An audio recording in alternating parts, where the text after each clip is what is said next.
Hello friends, welcome to one style cooking. நாம் இன்றைக்கி பார்க்க போகிற ரெசிபி என்னென்னு பார்த்தீங்கன்னா ரொம்பவே சூப்பரான டேஸ்டான சொரைக்காய் காரக்குழம்பு தாங்க பார்க்க போகிறோம். வாங்க எப்படி ஈஸியாக டேஸ்டியாக செய்யலாங்கிறத பார்க்கலாம்.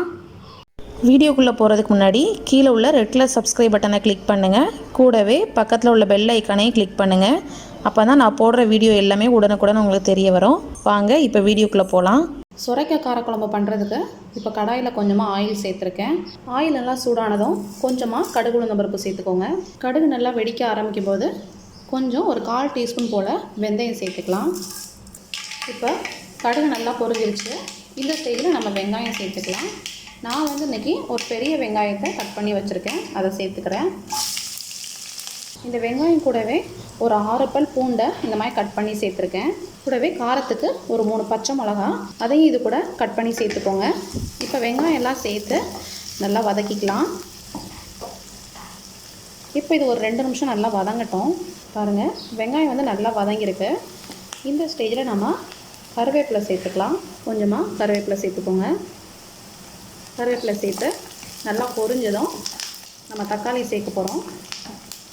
தக்காளி நான் இன்றைக்கி 2 தக்காளி எடுத்திருக்கேன். ரொம்ப பெரிய சைஸ் பழமாக இருந்ததுன்னா 1 எடுத்துக்கோங்க.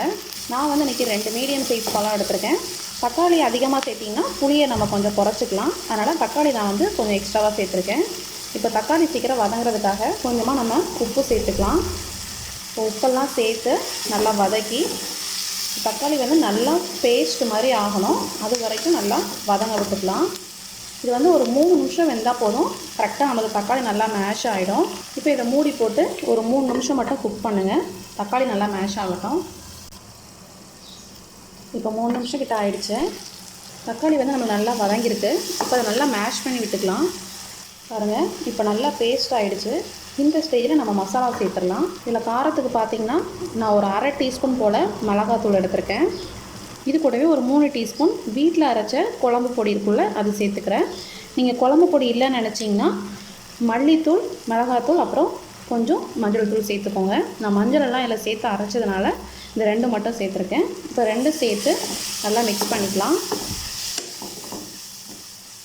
மசாலா எல்லாம் சேர்த்து நல்லா மிக்ஸ் பண்ணியாச்சு. இப்போ நம்மளோட சொரக்காயை ஆட் பண்ணிடலாம். சொரக்காய் பார்த்திங்கன்னா நல்லா தோலெல்லாம் நீக்கிட்டு இந்த மாதிரி விதையெல்லாம் நீக்கிட்டு இந்த ஷேப்பில் நான் கட் பண்ணி வச்சுருக்கேன். பாருங்கள், திக்னஸ் இந்த அளவுக்கு கட் பண்ணி வச்சுருக்கேன். இப்போ இதெல்லாம் சேர்த்துடலாம். இது ஒரு பிஞ்சு சொரக்காயாக எடுத்து நான் க்ளீன் பண்ணி வச்சுருக்கேன்.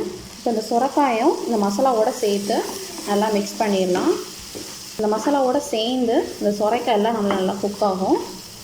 ஃபஸ்ட்டு இந்த சொரைக்காயில் எடுத்த உடனே வேக வைக்கிறதுக்கு தண்ணி சேர்க்க வேண்டாம். ஒரு 2 நிமிஷம் இந்த மசாலா நல்லா வதங்கினதுக்கு அப்புறமா நம்ம காய் வேகிற அளவுக்கு தண்ணி சேர்த்துக்கலாம். இப்போ ஒரு 2 நிமிஷம் நல்லா வதங்கட்டும். இப்போ காய் பார்த்திங்கன்னா ஓரளவுக்கு வதங்கியிருக்கு. இந்த ஸ்டேஜில் நம்ம தண்ணி எல்லாம் சேர்த்து இதை வேக வச்சிடலாம். உங்களுக்கு குழம்புக்கு எந்த அளவுக்கு தண்ணி வேணுமோ அதை சேர்த்துக்கோங்க. நான் 1 கப் அளவுக்கு தண்ணி சேர்த்துருக்கேன்.